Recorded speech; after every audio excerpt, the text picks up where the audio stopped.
Bienvenue, chers amis internautes de Seneweb TV et seneweb.com dans ce petit coin de la Russie. Comme vous voyez, nous reçoit aujourd'hui chez lui, ici à l'ambassade de la Russie, l'ambassadeur extraordinaire et plénipotentiaire, son Excellence, Monsieur Dimitri Kourakov. Merci pour la disponibilité et pour l'accueil chaleureux. Bonjour madame, bonjour tout le monde. Je suis vraiment heureux de vous recevoir ici à l'ambassade et j'aime bien votre chaîne Seneweb, donc c'est très intéressant comme source d'information. Merci beaucoup, Excellence, pour cette marque de sympathie. Je rappelle que vous êtes là depuis 2020. Vous pouvez nous rappeler les différents axes de collaboration entre nos deux États, le Sénégal et la Russie? Tout d'abord, je voudrais dire que notre coopération est multiforme et si on parle de nos relations politiques, ils sont à un très bon niveau. Je peux mentionner la participation du Sénégal aux deux forats Russie-Afrique. L'année passée, c'est la visite de son Excellence Madame le ministre des Affaires étrangères en Russie. Et tout récemment, au mois de novembre, l'appel téléphonique de deux présidents. Et j'espère bien que monsieur le Président acceptera l'invitation du président Poutine et fera sa visite en Russie. Et comment la Russie perçoit-elle le rôle du Sénégal dans le développement et la stabilité de l'Afrique de l'Ouest? Pour nous, le Sénégal est un partenaire très important en Afrique occidentale et on est très content de nos relations et nous considérons que le Sénégal joue et va continuer à jouer un rôle très important dans tous les processus qui se passent dans la sous-région. Surtout, nous apprécions beaucoup le rôle du Sénégal dans la lutte contre le terrorisme au Sahel. Merci de nous rappeler également, Excellence, les projets qui ont été mis en œuvre pour l'échange économique entre nos deux États. Le Sénégal est le premier partenaire de Russie en Afrique au sud de Sahara. Et ça déjà vraiment montre l'importance du Sénégal pour notre pays.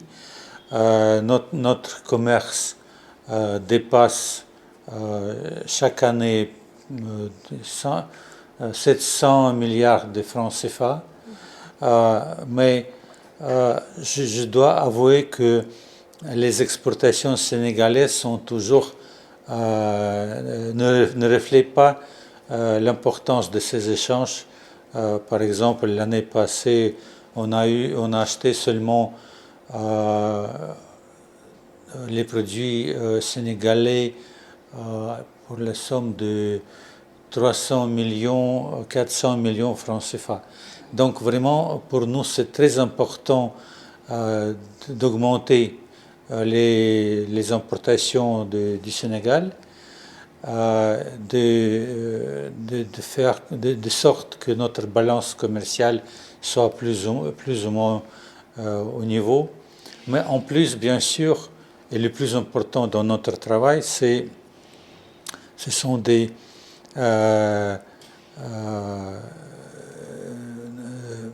nos actions concernant les investissements russes au Sénégal.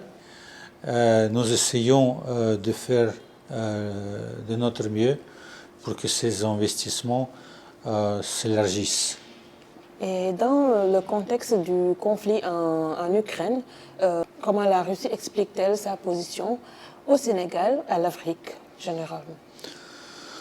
Tout d'abord, je voudrais dire que la population, le peuple du Sénégal, tout comme la majorité écrasante de la population africaine en général, comprennent les raisons profondes de notre action, de notre opération spéciale militaire en Ukraine, parce que ce n'est pas la guerre entre deux peuples fraternels tels que le peuple ukrainien et le peuple russe, dont notre histoire commun date de plusieurs centenaires, du 17e siècle.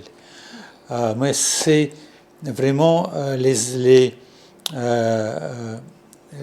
proxy guerres qui mènent l'Occident contre la Russie en utilisant le régime de Kiev en tant que son pion.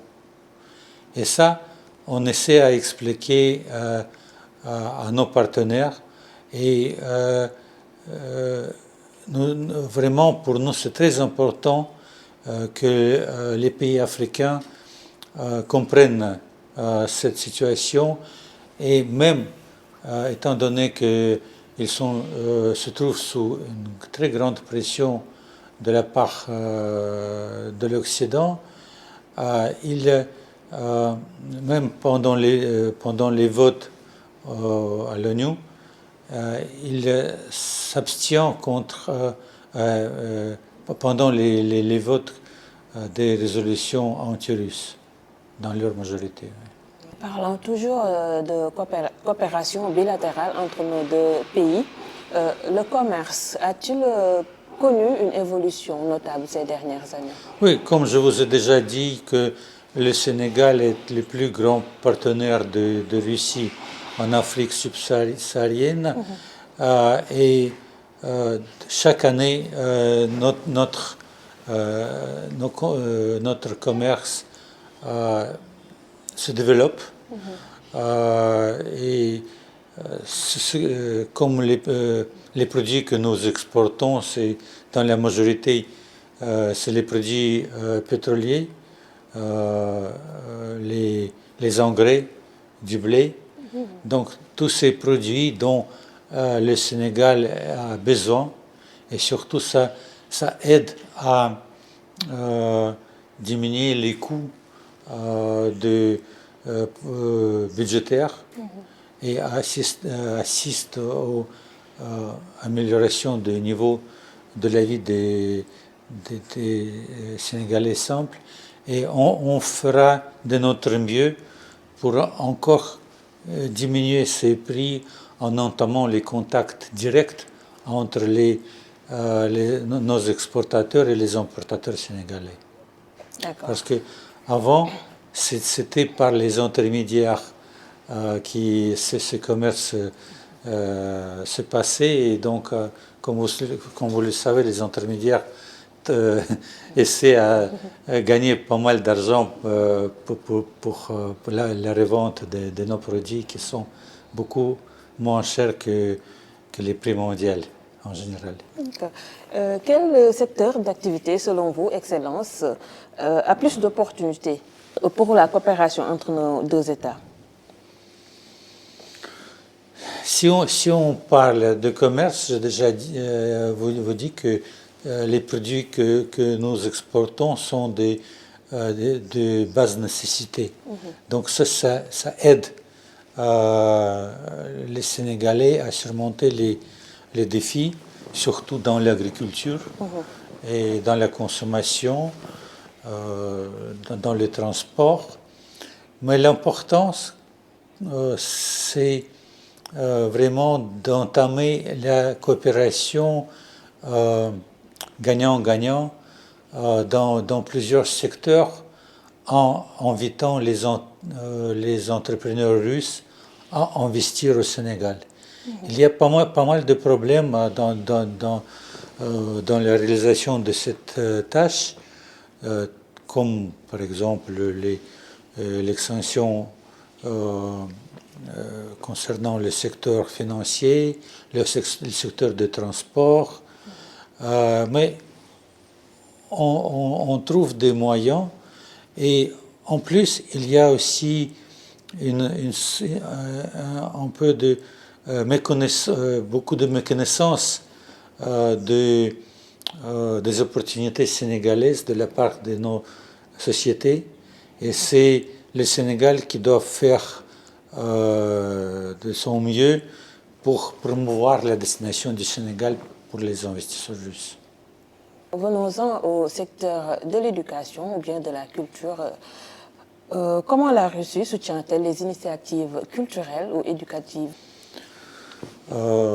Depuis quelques années, nous avons recommencé les échanges culturels entre nos deux pays. À nommer par exemple, chaque année, il y a des visites des représentants de notre institut de l'art théâtral qui ont signé un accord avec les grands théâtres. Et chaque année, mois de décembre, il y a des fêtes de ballet classique ici au Sénégal, faites par les danseurs russes. Il y a aussi des expositions des peintres russes. Il y avait au cours de Biennale, en marge de Biennale, dernière Biennale, nous avons eu 4 ou 5 expositions russes, à nommer par exemple une grande exposition de l'art contemporain russe qui a eu lieu au musée des civilisations noires au mois d'octobre. Mais il y a aussi les représentants sénégalais de culture qui ont participé à certains événements en Russie. Par exemple, un peintre sénégalais a gagné le premier prix au concours international qui a eu lieu l'année passée à Saint-Pétersbourg. Il y a aussi les échanges, les visites de délégations des hommes de culture et des femmes, bien sûr, Bien sûr. Bien des femmes. en Russie. Mais pour nous, le plus important, je pense, c'est nos actions dans le domaine de l'éducation. Parce que la jeunesse, c'est notre avenir. Et nous devons préparer, former la jeunesse pour être une force active dans le 21e siècle. Et chaque année, notre État octroie de plus en plus de bourses. Quand je suis arrivé ici en 2020, il n'y avait que 30 bourses annuelles. Mais pour cette année, c'est déjà 150. Ah, c'est quelque chose. C'est déjà 150 et ça a une tendance d'augmenter encore. Ça dépend bien sûr aussi. Et on travaille avec la Direction générale des bourses au Sénégal. Et donc je pense on va travailler avec eux pour encore augmenter non seulement le nombre, mais aussi la qualité des personnes qui vont être choisies comme candidats. Et bien sûr, nous avons une très grande réserve ici au Sénégal. Ce sont les élèves d'une cinquantaine de lycées au Sénégal où on apprend le russe comme la langue étrangère. Et maintenant, pour nous, ça devient un volet le plus important de notre coopération avec le Sénégal, d'améliorer la qualité de formation de ces gens pour que leur intérêt envers la Russie s'agrandisse. Comme un des premiers pas, je pense que On peut citer la création de centres de médiathèques qui a été présenté comme le don à l'université Cheikh Anta Diop l'année passée, c'était l'ouverture. Donc on peut dire que nous avons maintenant un petit centre culturel, là où les gens qui s'intéressent à la langue russe, à la Russie, peuvent venir pour avoir les cours de la langue russe à distance, pour apprendre un peu mieux sur la Russie, pour apprendre un peu beaucoup plus sur la culture russe. Voilà, c'est vraiment un très grand, un petit pas dans notre grandes actions. C'est bien, comme vous l'avez dit tout à l'heure, l'éducation c'est la base et la jeunesse c'est le futur. Quelle est la stratégie de la Russie pour accroître son influence en Afrique? Et comment le Sénégal s'inscrit-il dans cette dynamique? Voilà, j'ai déjà dit que pour nous, la formation de la jeunesse, c'est le volet primordial parce qu'on octroie en Afrique en général plusieurs milliers de bourses chaque année. Il y a l'université de l'amitié du peuple qui a été créée aux années 60 pour accueillir les étudiants africains et d'autres régions du monde. Mais maintenant, nous avons toute une liste des universités un peu partout en Russie qui peuvent accueillir les étudiants. Et tout ce se passe par Internet. Il y a des liens spéciaux pour faire des applications et on travaille pour que plus de Sénégalais savent la possibilité comment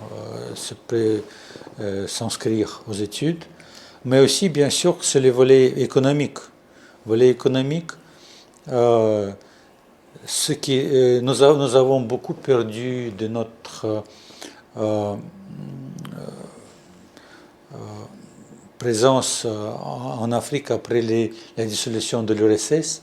Et maintenant, on commence à restaurer cette action, ce partenariat gagnant-gagnant entre les pays africains et la Russie. Et notre forum Russie-Afrique est un très, très bon exemple de ces actions. Et vraiment, nous essayons de faire de notre mieux pour attirer les investisseurs russes en Afrique. Quels sont les obstacles principaux à une coopération plus étroite entre la Russie et le Sénégal? Et comment les affronter?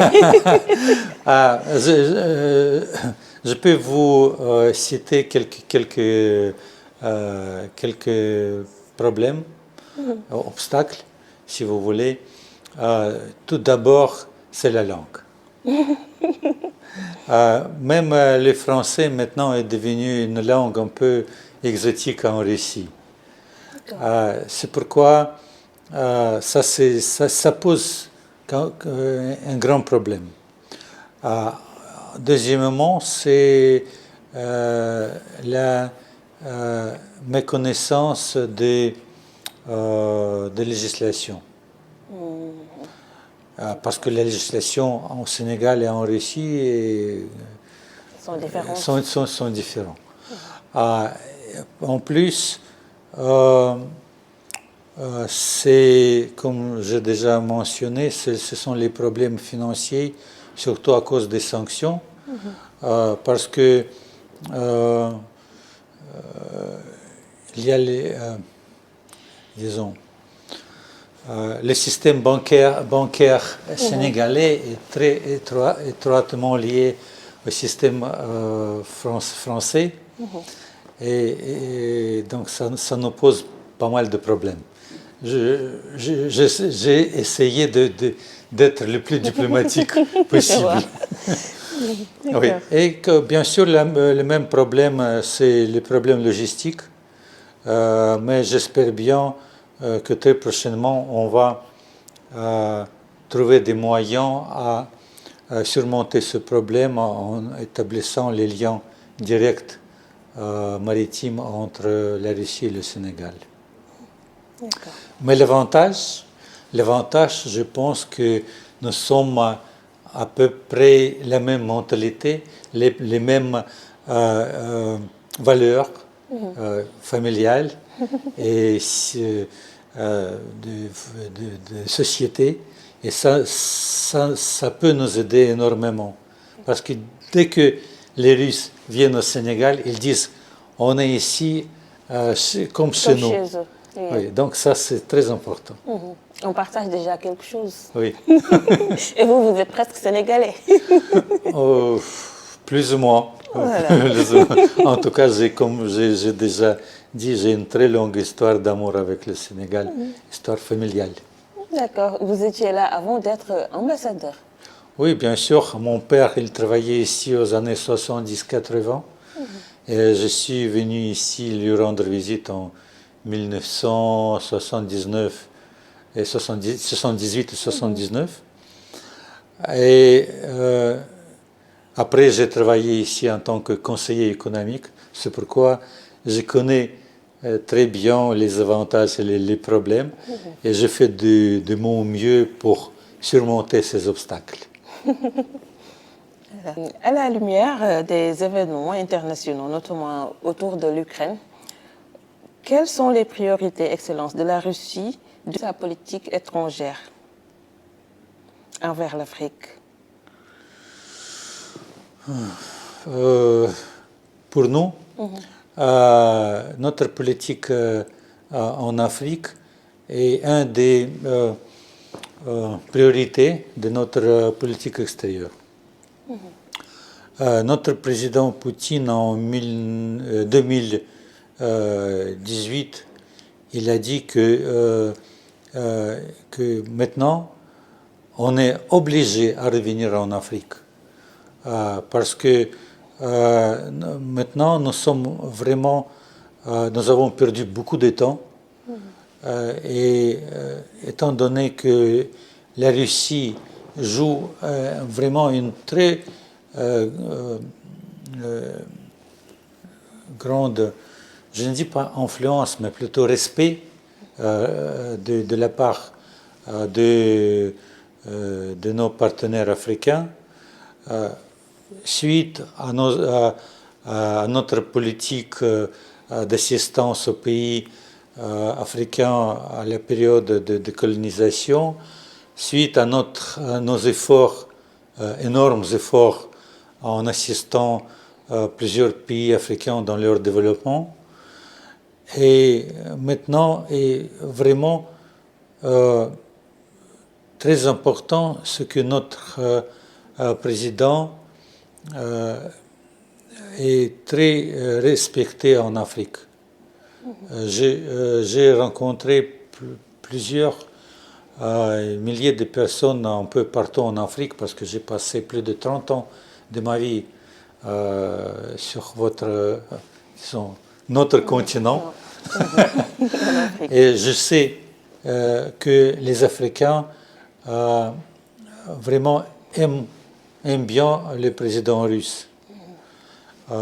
Et c'est pourquoi je pense que nous devons continuer nos efforts à être non seulement jouir de ce respect d'antan, mais de revenir en tant que partenaire fiable et respecté en Afrique maintenant, et le plus tôt possible. Le plus tôt possible. D'accord. Avant de finir, on aimerait bien savoir comment la Russie répond-elle aux critiques concernant son rôle en Afrique, notamment sur les questions d'ingérence et de concurrence avec d'autres pays. D'autres puissances, on va dire. Vous savez, je dis toujours que la concurrence, c'est un moteur de développement. Mais la concurrence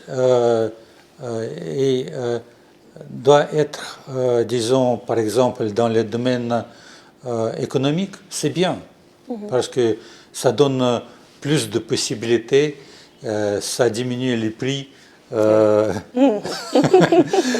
donc ça aide au développement. Mais en même temps, je pense que si on parle de la sécurité, ce qui est un des plus grands problèmes du continent africain, problème de sécurité, problème de migration irrégulier,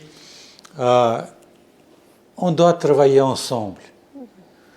Nous ne devons pas faire la concurrence. Donc chaque pays peut faire son apport pour libérer ce continent de ce fléau comme le terrorisme. C'est pourquoi maintenant, ce que nous faisons maintenant, par exemple au Mali, je ne veux pas comparer les approches, mais je pense que nous devons bien sûr assister les forces armées maliennes à combattre le terrorisme, mais en même temps, nous devons aider la population à devenir plus riche. Parce que le problème du terrorisme, c'est plus le problème de pauvreté. Nous avons eu déjà notre expérience à nous, aux années 90 en Russie, en Tchétchénie, avec la guerre de Tchétchénie, avec plusieurs milliers de personnes tuées, jusqu'à le moment où le président Poutine est arrivé au pouvoir, et il a pris une décision qui est vraiment qui était très, très bonne. Il faut investir de l'argent dans cette région pauvre pour que les gens se sentent à l'aise. Et il n'y aura pas de plus de base pour le terrorisme, pour la criminalité, pour la migration, si les gens sont heureux à vivre dans leur pays, dans leur région, ils ne vont pas faire de la guerre. Et maintenant, si vous venez en Tchétchénie, c'est une des régions les plus riches en Russie. Ils se sont relevés. Voilà, donc c'est un petit exemple. Oui, un bel exemple. C'était très plaisant, Excellence, de discuter avec vous. On vous remercie encore pour la disponibilité et on vous dit à bientôt encore sur Seneweb. Merci beaucoup, avec plaisir. Merci bien.